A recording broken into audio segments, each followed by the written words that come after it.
Are you ready? Let's talk digital. Bienvenue dans le podcast Digital Feeling, votre dose hebdomadaire d'intelligence artificielle, de digital et d'idées concrètes pour rester à jour dans un monde qui évolue très vite. Dans ce podcast, je réponds à vos questions et si je n'ai pas la réponse, je fais appel à des experts pour aller plus loin. Let's talk digital. Bonjour et bienvenue dans ce nouvel épisode de Digital Feeling. L'été arrive, l'été est là, les vacances pointent le bout de leur nez et moi je suis revenue de mes congés donc j'ai décidé de vous faire une série estivale comme chaque année un peu plus légère sur le thème des IA. Avec comme premier épisode les IA qui n'ont pas tout à fait fonctionné. On a pas mal d'exemples ces derniers temps. C'est vrai que l'IA, on en parle sous tous les angles, on en parle tout le temps, mais on ne parle pas forcément des flops. Et donc j'avais envie de m'attarder un petit peu sur ces flops, parce que tout ne mène pas au succès quand on utilise une IA, parce qu'il peut y avoir des ratés, et on va voir ensemble pourquoi. Alors, premier exemple, on peut avoir un chatbot qui dérape, c'est-à-dire que on a un assistant conversationnel qui va tenir des propos qui ne sont pas les propos qui ont été paramétrés, en tout cas initialement par l'entreprise. Et le principe, c'est toujours le même. On lance un chatbot en pensant qu'il va rester dans le cadre de ce qu'on lui a appris. Et puis, en quelques heures, il commence à prendre les réflexes du web. Vous avez peut-être en tête cet exemple de Air Canada. Air Canada qui avait développé son chatbot pour répondre plus efficacement aux clients. Et un client a demandé justement au chatbot d'Air Canada s'il pouvait bénéficier d'un tarif particulier, parce qu'en fait, il avait raté son avion.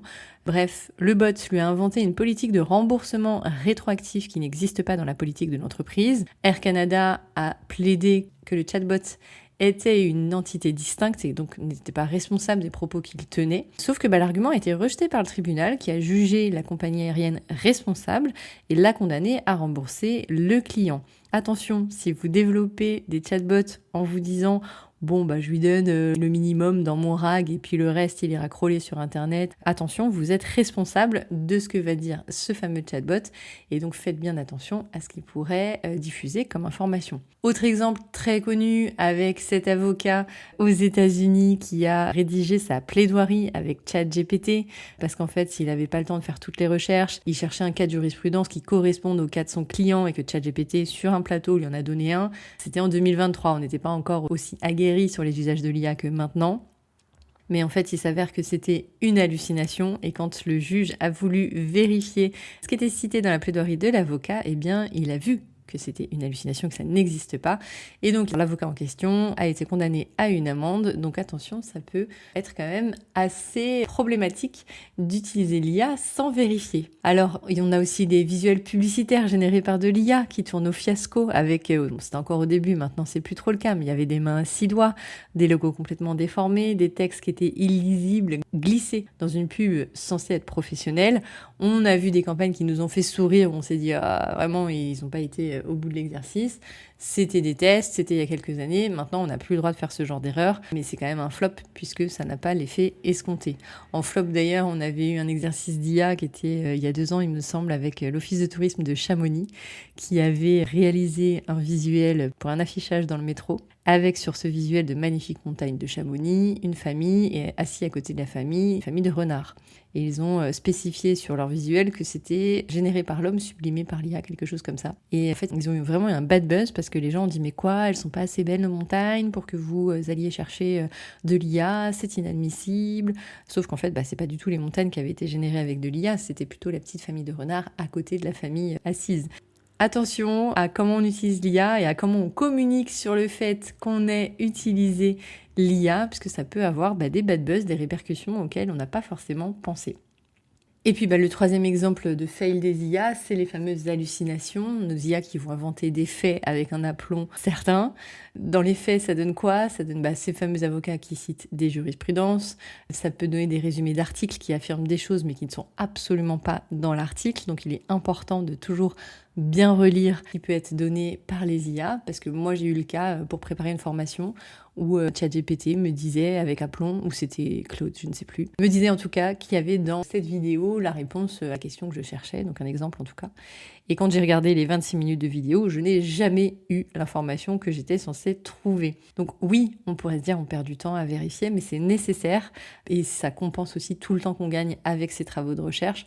Mais parfois, voilà, on peut avoir des ratés et on peut passer du temps à chercher une information qui n'est en fait qu'une hallucination. Alors pourquoi ça arrive concrètement? Parce qu'aujourd'hui en 2026 on pourrait dire que ça ne devrait plus exister. En tout cas il y a énormément de progrès qui ont été faits dans le domaine. Une des premières raisons c'est les biais. Une IA elle apprend à partir des données existantes. Donc si ces données contiennent déjà des stéréotypes, des zones d'ombre, des déséquilibres, elle va les reproduire, elle va pas les inventer, elle va hériter des biais qui sont dans les bases d'entraînement. La deuxième raison, c'est le manque de contrôle humain. Alors, beaucoup de ces fails peuvent arriver parce qu'en fait, on a mis un outil en production sans supervision suffisante. On va lancer un chatbot en pensant qu'il va se réguler tout seul, ou alors on va publier un visuel généré par l'IA sans regarder d'assez près avant diffusion. On a d'ailleurs un exemple très concret avec Starbucks qui s'est passé cette semaine, où Starbucks a lancé un outil d'IA qui était censé gérer le stock des magasins. Alors, il y a eu un effet waouh d'annonce, il y a eu un effet waouh a priori de l'agence qui a proposé ça à Starbucks, et en réalité, ça n'a pas du tout fonctionné. Pourquoi? Alors, il y a plusieurs raisons, évidemment, et ce n'est pas que la faute de l'IA, mais quand ils ont paramétré cet outil, ils étaient partis du principe que tout serait fait parfaitement par des êtres humains. Or, nous ne sommes pas parfaits, c'est rien de le dire, et on ne fonctionne pas forcément comme un robot avec des photos qui sont prises parfaitement, avec du texte qui est écrit parfaitement, et donc ça a donné des éléments de friction dans la machine, on va dire ça comme ça, et qui a fait que du coup c'était une catastrophe parce que finalement ils n'ont pas du tout réussi à bien gérer leur stock, c'était même des fois du surstock, c'était pas du tout adapté. Et pourquoi? Parce qu'en fait, ça n'a pas assez été testé en amont. Et donc, on peut se retrouver avec des résultats qui ne sont pas les résultats les plus probants, puisque forcément, il faut tester, quel que soit l'outil, avant de le mettre en production. Sinon, on arrive à ce genre d'exemple, on arrive à ce genre de fail. La phase de test, la phase de relecture, la phase de documentation sont des étapes nécessaires et importantes qu'on néglige trop souvent avant de lancer des IA en production. Alors concrètement, qu'est-ce qu'on fait de ces flops dans le quotidien professionnel? Premier réflexe, on ne publie pas sans relecture. Ça paraît évident, mais ça peut freiner certaines personnes parce qu'elles se disent « oh là là, ça va être chronophage ». Pourtant, c'est le réflexe qu'on abandonne trop facilement. Il est nécessaire de relire ce que propose l'intelligence artificielle. Si moi, je crée mes formations sans jamais relire ce que me proposait l'IA, j'aurais beaucoup d'incohérences, et c'est souvent le cas, beaucoup d'incohérences, beaucoup de faits qui seraient erronés, beaucoup de choses qui ne seraient absolument pas vérifiées. Donc, c'est vraiment peut-être un temps à prendre, un réflexe qui doit revenir. Relisez ce que vous propose l'IA et relisez-le avec attention, pas en diagonale. Deuxième réflexe, testez l'IA sur des cas limites avant de la déployer. Si vous mettez en place un chatbot, quand vous êtes dans la phase de test, tendez-lui des pièges. Posez-lui des questions complètement absurdes sur des sujets sensibles. Et en fait, c'est là que vous allez voir les limites. En posant des questions basiques, finalement, on peut rester dans des tests qui sont assez convaincants et on lance en production. C'est quand tout va bien qu'il faut tester le maximum. Donc, profitez de ce temps-là pour poser les questions les plus absurdes et vérifier comment l'outil va aller chercher l'information. Est-ce qu'il reste dans votre base de données, le RAG que vous avez défini, ou est-ce qu'il va aller crawler Internet et en faire son interprétation? Et c'est là où finalement il y a le danger et on se retrouve avec des Air Canada. Troisième réflexe, accepter que l'IA se trompe et prévoir un plan B. C'est pas un aveu de faiblesse, c'est juste du bon sens. Un outil qui peut halluciner doit toujours avoir un filet de sécurité humain derrière lui. C'est nécessaire et c'est normal. Il n'y a pas d'outil qui soit vraiment infaillible. Et donc important d'avoir bien conscience que l'IA peut avoir des ratés et qu'il est nécessaire d'avoir un plan B, en tout cas de pouvoir contrôler ce qui se passe et de pouvoir réorienter rapidement, soit d'arrêter des agents qui seraient devenus incontrôlables par exemple, comme on a vu certains ou comme on a vu le test, on n'arrête pas d'en parler en ce moment avec ChatGPT et Hugging Face. C'est important d'avoir le contrôle, de tester dans des situations critiques est essentiel et d'avoir le contrôle ensuite pour pouvoir l'arrêter. Alors ces flops que je viens de vous citer, pas non plus la majorité des cas d'usage de l'IA, ce sont des rappels utiles de ce que l'IA est vraiment, un outil puissant mais pas infaillible et pas autonome dans son jugement. Je vous remercie d'avoir écouté cet épisode et je vous dis à bientôt. Thank you. You're welcome. Let's talk digital. J'espère que ce podcast vous a plu.